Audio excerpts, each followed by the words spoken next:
ici en Eretz Israël, l'exil peut être plus ressenti encore, puisque ce n'est pas une situation naturelle.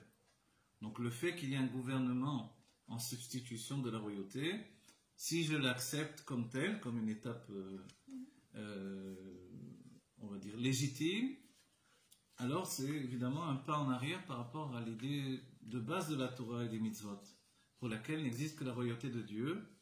Et bien sûr, on ne se bat pas contre des gouvernements ou contre des présidents ou des rois des nations, mais compte tenu qu'on est revenu sur notre terre, on aurait dû rétablir la royauté. Évidemment, la grande question était de se dire qui va être roi à ce moment-là. Voilà.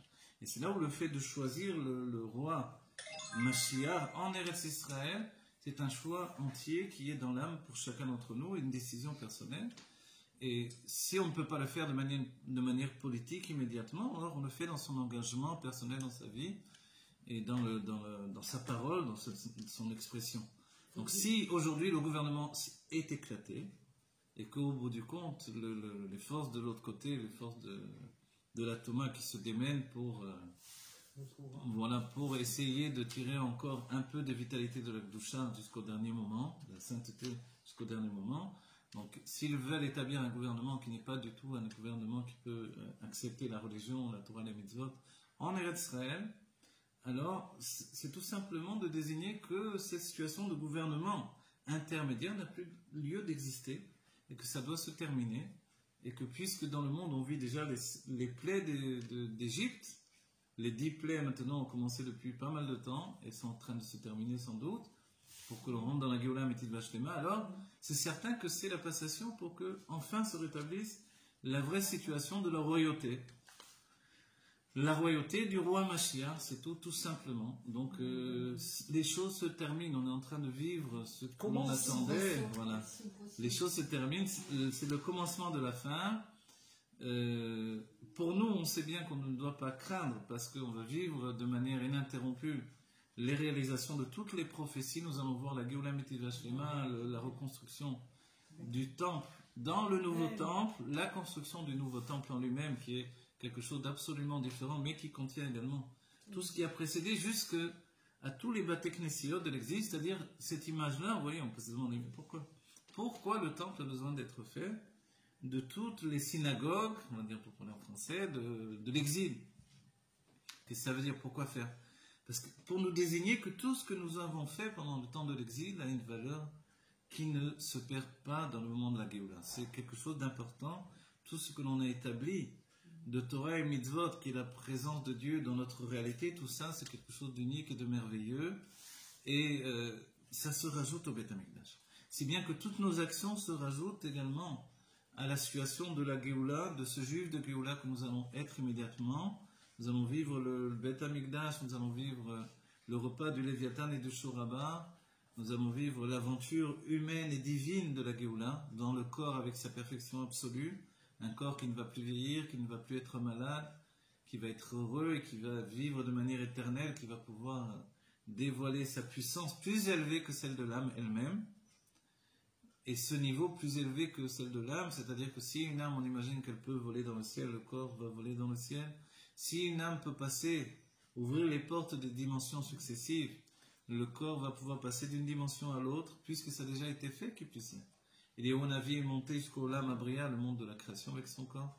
Moshe Rabbeinu jusqu'au Olam Yetzira, au don de la Torah. Ensuite, il a continué avec son âme. Dans la Géoula, notre corps sera bien plus élevé que l'âme elle-même, laquelle va entamer également un voyage de Géoula merveilleux. Voilà, que chacun ne s'inquiète pas, comme on l'a dit déjà. Le Rabbi a dit que ceux qui avaient des projets, ils ne vont pas perdre leurs projets, ils vont réussir dans la Géoula, dans leurs affaires, dans leurs œuvres, dans je ne sais pas quoi, tout ce qu'ils voudront. Et puis on va voir revenir tous ceux qui sont partis. Et nous avons tous à portée de main déjà cette Géoula, cette vie éternelle et ce bonheur éternel. L'engagement du Rabbi, c'est que nous prenions tous déjà cette habitude de la Géoula d'être heureux pour l'éternité, que nous soyons heureux avec une idée de bonheur invincible, on va dire, incorruptible. Et nos enfants, également, les enfants, les petits-enfants, ils seront dans la Géoula avec nous. Oui, bien sûr, il va y avoir un kécher immense. Un kécher, si on pose la question, et la grande question que l'on pose souvent, puisqu'on est venu dans plusieurs vies, qui va se retrouver à la Géoula, alors ça va être nous, dans toutes les vies passées, on va se voir comme une famille d'âmes, avec les familles que l'on a eues dans toutes les vies. Et en fait, on s'est réincarné avec les mêmes familles d'âmes de vie en vie. Donc il n'y a pas de hasard, on se retrouve aujourd'hui avec des enfants, avec des proches, des frères, des sœurs, des parents avec qui nous étions déjà dans notre vie. Et ça va faire une association merveilleuse, on va voir, nous sommes tous une famille. Et dans la Géoula, on sera toujours liés les uns les autres, évidemment, profondément, intensément. Puisque pendant des siècles, on est revenus ensemble et on a construit cette Géoula, nous dit le Rabbi, par le travail dans l'exil.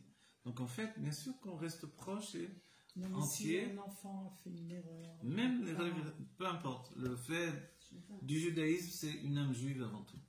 Que l'âme juive soit également, même dans une situation enfermée dans le corps d'un non-juif, qu'elle soit dans la situation d'un juif qui se rebelle contre Dieu, qu'elle soit dans un juif qui est religieux mais qui est enfermé dans sa religion. Dans toutes les situations, on a tous droit à la Géoula. La Géoula, elle est pour tous. Aucun juif ne sera en dehors de la Géoula. Donc, l'aventure humaine, c'est le plus important. L'aventure humaine, c'est de devenir un homme. Les chassidim ont toujours dit, soit d'abord un mensch, et après tu seras un chassid. Soit un homme. Un homme, c'est le projet divin. Un homme, c'est un homme de bien, un homme qui grandit, qui se transforme par son intellect, qui devient un homme meilleur. Et c'est ça notre travail. Voilà. Okay. Qu'est-ce qui fait que le Rabbi nous a demandé de voter? Alors que franchement, la possibilité c'est-à-dire le choix qu'on nous donne, on n'a pas trop le choix. Alors, pourquoi le Rabbi nous a demandé toujours de voter toujours, et que finalement se dévoile que peut-être aujourd'hui... Mais c'est pas notre choix en fait. Alors, l'idée de voter, même si on a envie de voter uniquement pour le Melech HaMashiach, il faut que le Melech HaMashiach se présente de manière... il faut que ce soit cette affirmation de la royauté, elle doit être entière. C'est certain qu'elle va... Voilà, il faut qu'elle soit dévoilée. On ne peut pas dire je vote pour le roi alors que le roi n'est pas dévoilé pour l'humanité entière ou tout au moins pour le judaïsme d'Eretz Israël. Donc il faut que chacun d'abord l'accueille, l'acclame, l'accepte et le roi d'Israël, donc le Mashiach, a une mission à faire. C'est vrai que c'est lui qui rassemble les exilés et non pas la Knesset et non pas le Shomer HaTzaïr, etc. Donc il y a eu un développement, un commencement de toute ce travail de rassemblement des exilés, mais il n'est pas uniquement dans le fait de venir en Eretz Israël. On en a bien conscience. Le rassemblement des exilés fait par le Mashiach, c'est le fait de ramener chacun à son âme divine, c'est ça.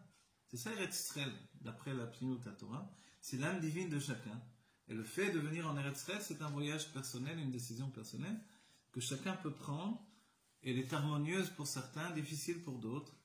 Voilà, et quoi qu'il en soit, la décision aujourd'hui, elle est de vouloir être dans la Géoula, ici dans la situation de Israël, et de Chutz La'aretz. Et le Rabbi a souvent souligné que même en Chutz La'aretz, on peut très bien être en Israël. Donc en fait, ce qui se passe évidemment en Israël, ça concerne tous les Juifs du monde entier. Et pas simplement les Juifs qui se passent ici. Et c'est ici que on va avoir le Beth Amikdash et apporter notre Korban Pessah cette année. Donc on ne sera pas forcément tous ici. On ne va pas être forcément tous ici, puisque non, on va être dans le monde entier qui sera en Israël. Et on viendra en Israël au Beth Amikdash la veille de Shabbat, la veille de Rosh Chodesh, la veille des fêtes, sur un nuage comme il est dit. Le nuage, c'est le fait qu'on va voler dans le ciel, c'est qu'on sera totalement libéré de l'enfermement de la matière. Et nous ferons les fêtes et la joie de Pessah. Déjà, il faut s'imaginer à Jérusalem avec tout le peuple juif, avec cet immense Beth Amikdash. Il y aura Pessah.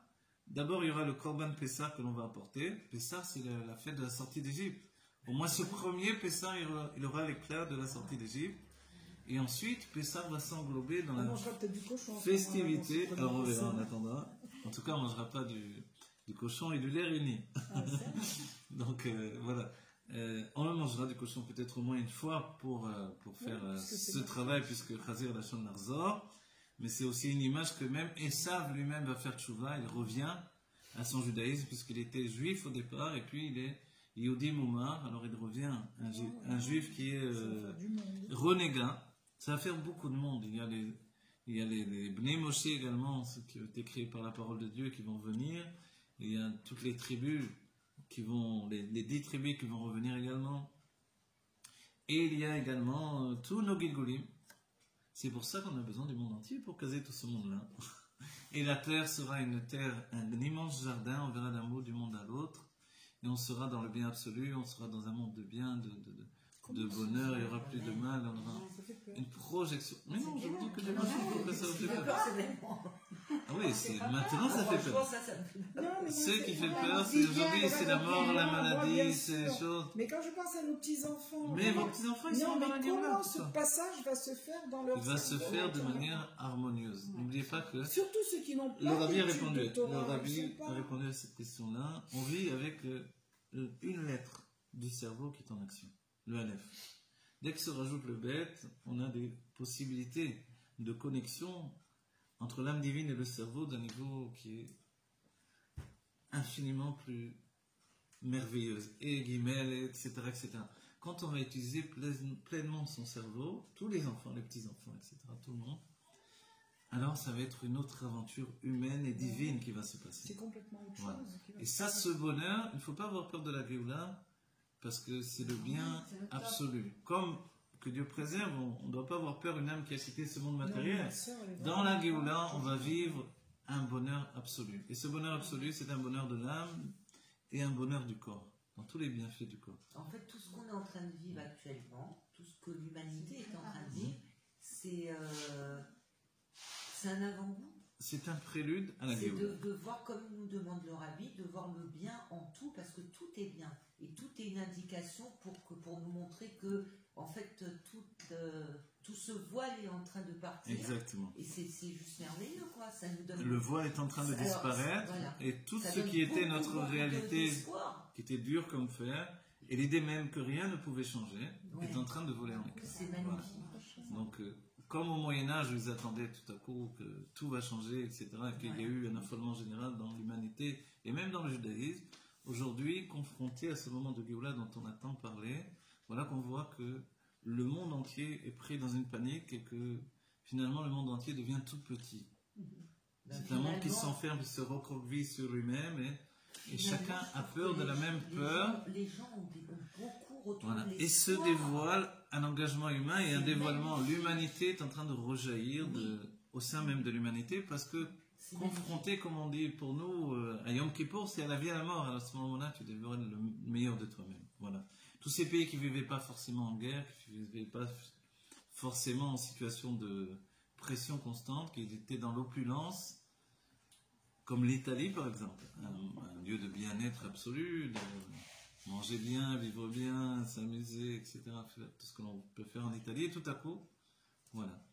Et la Chine, l'endroit du communisme et du travail, tout vole en éclats, tout ce qui était une réalité absolue, une loi sans retour, devient tout à coup quelque chose de très futile, confronté à l'idée de quitter ce monde d'habitation. Et finalement, les hommes commencent à donner l'espoir, la foi dans la vie, qui est la foi en Dieu, en fait. Donc il est évident que tout ça, c'est pour la Géoula Métivach Shema qui va se réaliser immédiatement. On se réhumanise.